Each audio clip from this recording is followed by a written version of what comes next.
शुभविवाह या मालिकेच्या 9 ऑक्टोबरच्या भागामध्ये भूमी अचानक कॅफेमध्ये आल्यामुळे सोनल, रागिणी आणि अभि यांच्याकडे लपण्या वाचून गत्यंतर नसतं। तिघही जण आता भूमीला घाबरून लपून बसलेले असतात। त्यावेळेला सोनल म्हणते, ही भूमी इथे पण कडमडली, ही किती हुशार आहे, जरा एखाद्या गोष्टीचा पिच्छा सोडतच नाही।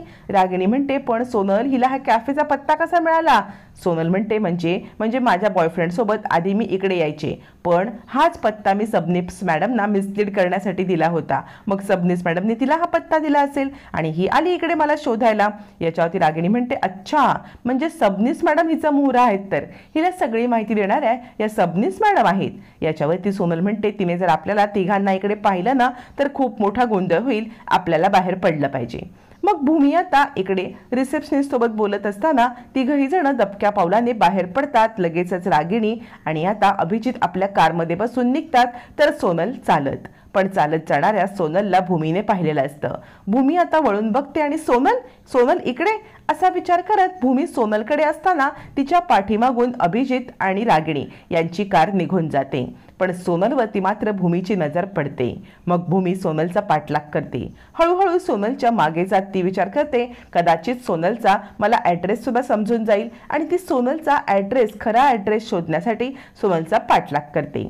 सोनलच्या लक्षात येतं की भूमी आपला पाठलाग करत आहे। मग ती विचार करते, हिला आता चकवू कसं, हिला फसवू कसं, असं म्हणत ती आता वेगळ्याच दिशेने जायला लागते। पण भूमी तिचा पाठलाग करता करता मध्येच एक रिक्षा येते आणि एका माणसाला भूमी धडकते। त्या माणसाचं सामान खाली पडल्यामुळे भूमीचा नाईलाज होतो। तिला सोनलचा पिच्छा थांबवून त्या माणसाला सॉरी म्हणायला लागतं आणि ती त्याला सामान देत असतानाच आता एक चमत्कार घडावा तसे आता भूमीच्या ओळखीचे एक गृहस्थ म्हणजेच माधवरावांचे एक मित्र आता भूमीला भेटतात। भूमी त्यांना म्हणते, काका तुम्ही इथे? याच्यावरती ते गृहस्थ म्हणतात, अगं भूमी तू इथे, चल की घरी। भूमी म्हणते, नाही काका, मी एका मुलीला शोधते आहे, जरा अर्जन्सी आहे। काका म्हणतात, अरे मी इथे बरेच वर्षावर राहत आहे, मी इथे बहुतेक सगळ्यांना ओळखतो, तुला कोणत्या मुलीचा पत्ता पाहिजे, कोणत्या मुलीची माहिती पाहिजे ते तू मला सांगू शकशील का? भूमी मग आता सोनलचा फोटो त्या काकांना दाखवते। ते म्हणतात, ही मुलगी म्हणजे पाहिल्यासारखं वाटते, पण तू एक काम कर बरं, हा फोटो मला फॉरवर्ड कर, मग मी हिचा पत्ता तुला सांगतो। भूमी विचार करते, देवाने पाठवल्यासारखेच हे काका आलेले आहेत आणि ती सोनलचा फोटो त्या काकांना फॉरवर्ड करते। मग ते निघून जातात। भूमी देवाकडे प्रार्थना करते की या सोनलचा पत्ता लवकरात लवकर मला सापडू दे आणि आकाशला निर्दोष सिद्ध करण्यासाठी मला काहीतरी क्लू मिळू दे। भूमी घरी येते। घरी आल्यावरती आकाश थोडासा अस्वस्थ असतो। आता भूमी आकाशला जवळ घेऊन बसते। आकाश म्हणतो, अगं सायकल राणी, मला त्या सोनलची माफी मागायची आहे, कधी आणि कसं आपण तिला भेटायला जाऊया माफी मागायला? भूमी म्हणते, आकाश बस इथे, तुला कोणाचीही माफी मागायची काहीच गरज नाहीये। आकाश म्हणतो, अगं पण माझ्यामुळे तिला बाऊ झाला असं तिला वाटतंय ना? भूमी म्हणते, नाही आकाश, अरे ती खोटं बोलते आहे, खरं तर तुझ्यामुळे तिला काहीच झालेलं नाहीये, ती ना तुला अडकवण्यासाठी हे सगळं करते, अजिबात तिला सॉरी बोलायचा शब्द पण तोंडातून काढू नकोस बरं। मग आकाश म्हणतो, म्हणजे ती चुकीचं वागते, मग तिने मला सॉरी म्हटलं पाहिजे ना? याच्यावर भूमी म्हणते, आकाश सगळेच तुझ्यासारखे चांगले नसतात रे की चूक झाली म्हणून सॉरी बोलायला, पण तू काळजी करू नकोस, मी तुला निर्दोष सिद्ध करून राहणार आहे, हे मात्र नक्की। असं म्हणत असतानाच भूमीला त्याच काकांचा फोन येतो आणि फोनवर बोलता बोलता भूमीला समजतं हिचा पत्ता, सोनलचा पत्ता काकांनी सांगितलेला असतो। मग आता भूमी वाट पाहत असते ती सकाळची। सकाळ होताच भूमी ठरवते की काहीही झालं तरी मला सोनलकडे गेलंच पाहिजे। मग भूमी योगेश्वरी आईची पूजा करत असते। आजी, मानसी आणि भूमी तिघीजणी योगेश्वरी आईची पूजा करतात आणि आता भूमी सांगते, आजी, मला आज तुमच्या आशीर्वादाची खूप गरज आहे। आज मी जे काम करायला चालले ना त्याच्यामुळे सोनलचा खरा चेहरा आणि आकाशचा निर्दोषपणा समोर येणार आहे। आजी म्हणते, मी आणि योगेश्वरी आई तुझ्या पाठीशी कायम असू बाळा, तू जे करशील ते आकाशच्या भल्याचं करशील याची मला खात्री आहे, जा, माझा आशीर्वाद तुझ्या सोबत आहे। मानसी म्हणते, ताई ऑल द बेस्ट, आणि आता त्या सोनलचा पर्दाफाश करूनच ये। आजी आता इकडे दही साखर भूमीला देते आणि भूमीला आशीर्वाद देते आणि योगेश्वरी आईकडे प्रार्थना करते, माझी सून ज्या कामासाठी गेलेली आहे ना त्या कामामध्ये तिला यश दे, तिला आता यश देऊनच परत पाठव। इकडे नाश्त्याच्या टेबलवरती सगळेजण बसतात. मग रागिणी सुद्धा येते. रागिणी म्हणते, काय झालं, सकाळी सकाळी भूमी कुठे आहे? रागिणीची नजर घारीसारखी भूमीवरती असते, जेणेकरून भूमी काय करते या हालचाली तिला समजतील.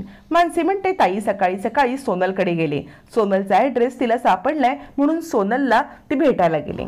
आजी म्हणते, हो, आणि जाताना योगेश्वरी आईचा आशीर्वाद पण घेतलाय. योगेश्वरी आई कायम भूमीच्या पाठीशी असणार आहे आणि भूमीला त्या सोनलचा खरा चेहरा आणि आकाश निर्दोष असल्याचे पुरावे सापडतील, असं म्हणत आजी आता सांगते. तोपर्यंत इकडे भूमी सोनलच्या घरी पोहोचलेली पण असते आणि सोनल मात्र आता एकदम छानपैकी दारूच्या नशेमध्ये सगळ्या बाटल्या अस्ताव्यस्त पसरून झोपलेली असते.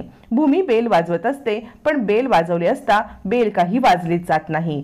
तोपर्यंत इकडे आता भूमी विचार करते की दार उघडून आत जाऊ का. भूमी दार उघडून आत येते, पण तोपर्यंत रागिणी मात्र आपल्या रूम मध्ये गेलेली असते. नाश्त्याच्या टेबलवरून अचानक उठत रागिणी आत जाऊन सोनलला फोन करण्याचा प्रयत्न करते, पण सोनल झोपलेली असते. पण ज्या वेळेला भूमी आत येते, समोरचं दृश्य पाहून भूमीला धक्का बसतो, कारण सोनल पुन्हा तिच्या गेटअप मध्ये मान खाली घालून बसलेली असते. भूमी म्हणते, सोनल तू? याच्या सोनल म्हणते, तुम्ही इथे का आलात? तुम्ही इथून निघा, मला तुमची खूप भीती वाटते. आणि सोनलला काही सेकंदापूर्वी घडलेला प्रकार आठवतो. दारूच्या नशेमध्ये धूत असलेल्या सोनलचा मोबाईल कंटिन्युअस वाजत असतो. अस्ताव्यस्त सगळं सामान पडलेलं असतं. मग सोनल तो मोबाईल उचलते. सोनल फोन घेते आणि फोनवरती रागिणी असते. सोनल म्हणते, काय आहे तुमचं सकाळी सकाळी? जरा चांगला आराम पण करून देत नाही. त्याच्यावर ती रागिणी चिडते आणि म्हणते, ए बाई, ती भूमींचा पत्ता शोधलाय, ती तुझ्यापर्यंत यायला निघाले. अगं बाई, तिला जर समजलं ना तुझे हे धंदे, तर आपलं काही खरं नाही आणि आकाशला निर्दोष सोडवायला तिला वेळ पण लागणार नाही आणि तू अडकशील जेलमध्ये. असं म्हटल्यावरती आता सोनल म्हणते, थोडा वेळ द्या. आणि त्यावरती रागिणी सांगते, अगं भूमी कोणत्याही वेळेला येईल. आणि तितक्यात बेल वाजत असते. सोनल म्हणते, कुठच्याही वेळेला नाही, ती ऑलरेडी माझ्या घरासमोर आली, 2 मिनिटात मी सगळं ठीक करते. असं म्हणत सोनल तिथला पसारा उचलते, सगळा किचनमध्ये नेऊन ठेवते. पटकन घातलेल्या ड्रेसवरती आता ती आपला सरवाळ कुर्ता चढवते आणि दाराची कडी हळूच काढते आणि पुन्हा अबला नारीसारखी येऊन बसते. भूमी बराच वेळ बेल वाजवते आणि आता दार उघडून आत येते. समोरचं दृश्य पाहत भूमी म्हणते, सोनल तू असं का वागत आहे? सोनल म्हणते, तुम्ही इथून निघून जा, मला माहिती होतं तुम्ही इथे माझी समजूत काढायला याल. याच्यावरती भूमी म्हणते, सोनल अगं ऐक तरी. याच्या सोनल म्हणते, मला तुमचं काहीच ऐकायचं नाही. भूमी म्हणते, तू किती खोटारडी आहेस ना, मला माहिती आहे. ज्या वेळेला आकाशवरती आरोप करताना तू पहिलं वाक्य बोललीस तेव्हाच मला समजलं होतं की तू खोटारडी आहेस. सोनल म्हणते, का करेन मी असं? मला तर रागिणी मॅडम कंपेन्सेशन द्यायला तयार झाल्या होत्या, मग मला हे मुद्दाम करायचं असतं मी घेतलं नसतं का?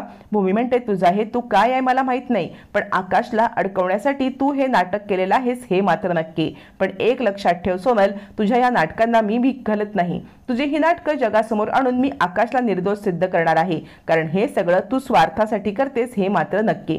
असं म्हणत भूमीने सोनलला चांगलीच धमकी दिलेली असते. सोनल म्हणते, ज्या वेळेला तुम्ही ऑफिसमध्ये कळलं की मला न्याय मिळणार नाही म्हणून मी इकडे निघून आले आणि पोलीस कंप्लेंट केली. भूमी म्हणते, मग तुझा ॲड्रेस खोटा देऊन सबनीस मॅडमची दिशाभूल का केलीस? याच्यावरती इकडे हात जोडत सोनल सांगते, तुम्ही इथून निघून जा, मला तुमच्याशी काही बोलायचं नाही, मला एकटीला राहू द्या, मला न्याय पाहिजे. जे माझ्यासोबत घडलंय ना ते चुकीचं घडलंय, त्या सगळ्यातून मी अजून बाहेर नाही पडले. भूमी म्हणते, चुकीचं घडलंय? तू किती खोटारडी आहेस ना, मला माहितीये तू खोटं बोलतेस. आधी मला वाटत होतं की तुझा गैरसमज झालाय, पण नाही. पण तुला काय वाटलं मी ह्या सगळ्यांनी हार मानेन आणि आकाशला पोलिसांच्या ताब्यात देईन? असं काहीही होणार नाही. सोनल हात जोडण्याची नाटकं करत रडत असते, मला असं काही बोलू नका, मी खरंच ह्या धमक्यांना घाबरते, मला घाबरवू नका. भूमी म्हणते, घाबरवू नका नाही, ही नुसती धमकी नाही, मी हे सत्य करून दाखवणार आहे, तुझी कारस्थानं सगळ्यांच्या समोर आणणार आहे. अशी धमकी देऊन भूमी निघून जाते. सोनल म्हणते, ह्या सोनलला धमकावणं इतकं सोपं नाहीये भूमी, आता तुझी काय अवस्था करते हे बघ, तुला वाटलं पण नसेल ती अवस्था तुझी होणार आहे.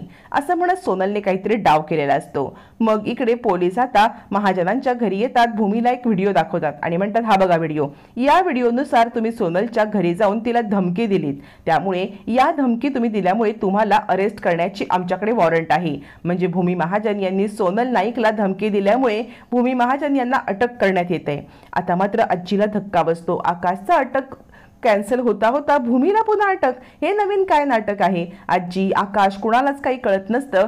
पण इकडे पौर्णिमा, रागिणी, अभि यांचे मात्र चेहरे खुललेले असतात. आता मात्र आकाश हायपर होतो. सायकल राणी असं म्हणत भूमीला घेऊन जाऊ नका असं तो सांगत असतो. पोलीस भूमीला घेऊन आता व्हॅनमध्ये बसवतात. आकाशवरून सायकल राणी थांब, माझ्या सायकल राणीने काहीच नाही केलंय असं म्हणत भूमीला आवाज देत असतो. रागिणी आकाशला थांबवत असते आणि विचार करते, भूमी खूप उडतेस ना, उड अजून जेलमध्ये. आता भूमी जेलमधून कशी सुटणार, आकाशला कशी निर्दोष सिद्ध करणार आणि सोनलची भांडेफोड कशी करणार हे पाहणं रंजक ठरणार आहे.